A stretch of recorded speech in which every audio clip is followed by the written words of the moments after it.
Goeiemôre vriende, baie welkom by ons dagstukkie. Mag die Here vir ons vanoggend weer saam seën, of vandag as ons saam kuier wanneer jy kyk.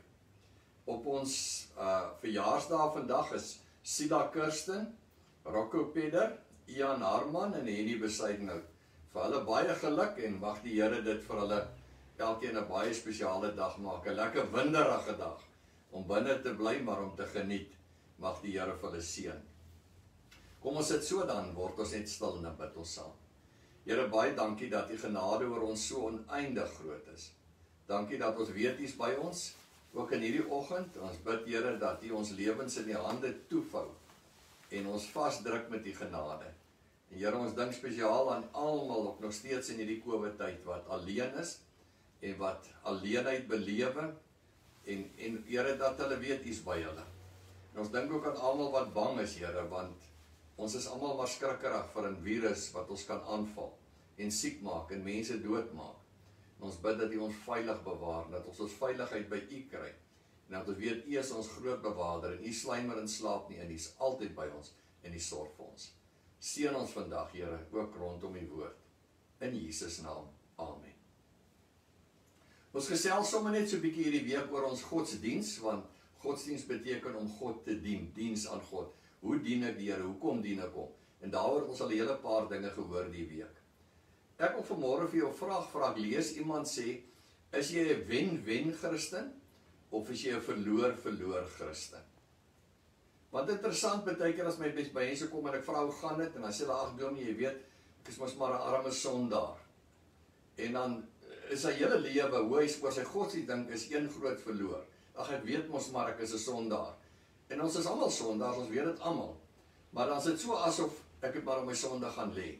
En dan sal ook baie keer sê, Donnie, weet ek is maar soos daai ou wat agter in die kerk staan en op my bors slaan en sê, wees my arme sondaar genadig. En dan is dit so asof baie keer ons sonde kan half 'n prestasie maak en 'n goeie eienskap, dat ek is nou nie een van die ouens wat so is nie, ek is een van die ouens wat weet ek is 'n sondaar en ek bly maar 'n sondaar. Die Here het dit nooit bedoel dat die arme sondaar volgende Sondag maar weer net op sy bors kom slaan en weer op sy bors kom slaan. En wat doen hy dan met die sonde nie?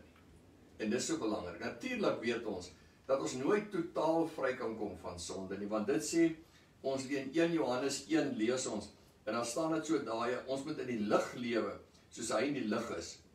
En dan sê as ons beweer dat ons die sonde het nie, bedrieg ons onsself en is die waarheid nie in ons nie. So niemand kan ooit sê, ek het die sonde nou klaar oorwin en ek is klaar met sonde, ek het nie meer sonde in my lewe nie. Daar bestaan nie so iets nie, of ek doen nie meer sonde nie. Ek het nie sonde nie, want die Here neem my sonde weg, maar ek doen nog sonde. En ek val altyd weer terug in sonde. So dis 'n stryd waarmee ons besig is. En ons kan nooit sê, ek is klaar daarmee nie. Die Here sê dit vir ons. Maar dan sê hy, as ons ons sondes bely, hy is getrou en regverdig. Hy vergewe ons sondes en reinig ons van alle ongeregtigheid. Dit is so belangrik. En daarom sê ek, in steede van te dink, ag ek verloor maar altyd weer teen die sonde. En ek val maar altyd tog maar weer in die sonde, ek doen maar weer die sonde. Dan is jy 'n verloor Christen. Terwyl aan die ander kant, as kinders van die Here, is ons eintlik wen-wen Christene. Want ek het in die sonde geval, ek het weer gesonde, maar ek het weer gewen. En ek wen elke keer weer, want ek wen met die krag van die Here. Die Here maak my vry. Hy sê dit ons vir my, hier is so mooi.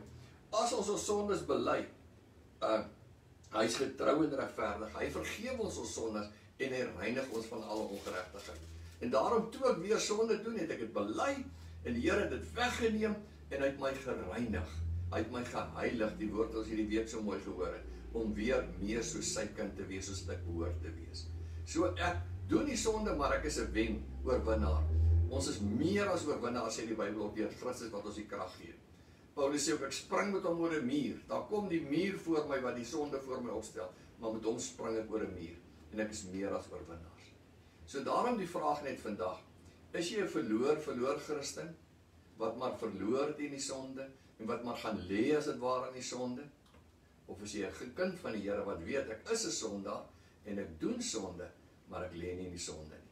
Ek bly nie in die sonde nie. Ek is 'n wen-wen Christen en dis lekker om daai vrymakende genade van die Here te ervaar, om te weet, dankie Here, Elke keer kom ek en ek bely dit voor U, en dankie, U maak my vry, U maak my lig, U laat my die laste afgooi, en ek kan met vrolikheid en blymoedigheid en met 'n glans in my oë en 'n glimlag op my mond, kan ek rondstap in die wêreld en met 'n warmte in my hart, want die Here het my vrygemaak van alle sonde. En daarom kan ek vanmôre vir jou vra, is jy 'n sondaar?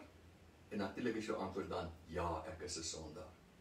Bly jy in sonde? Nee. Het jy sonde? Nee, ek het nie sonde nie. Ek doen sonde, maar ek het nie sonde nie, want ek het 'n wonderlike Here wat al my sondes wegneem. Mag jy skoon gewas wees in die bloed van Jesus. Kom ons bid saam. Here, baie dankie dat ons wen-wen Christene is en nie verloor nie. Baie dankie dat ons in U meer as oorwinnaars is en dat die duiwel en die sonde nooit oor ons kan triomfeer nie, want U gee ons die krag en die genade. U tel ons op, U dra ons en U laat ons keer op keer weer oorwin. Dankie dat U met ons geduldig is, Here, en dat U ons nooit wegstoot nie, maar altyd net weer vasdruk in U liefde. Druk elkeen van ons vas, Here. In Jesus naam. Amen. Baie dankie. Geniet julle dag in die wind en ons sien mekaar môre weer.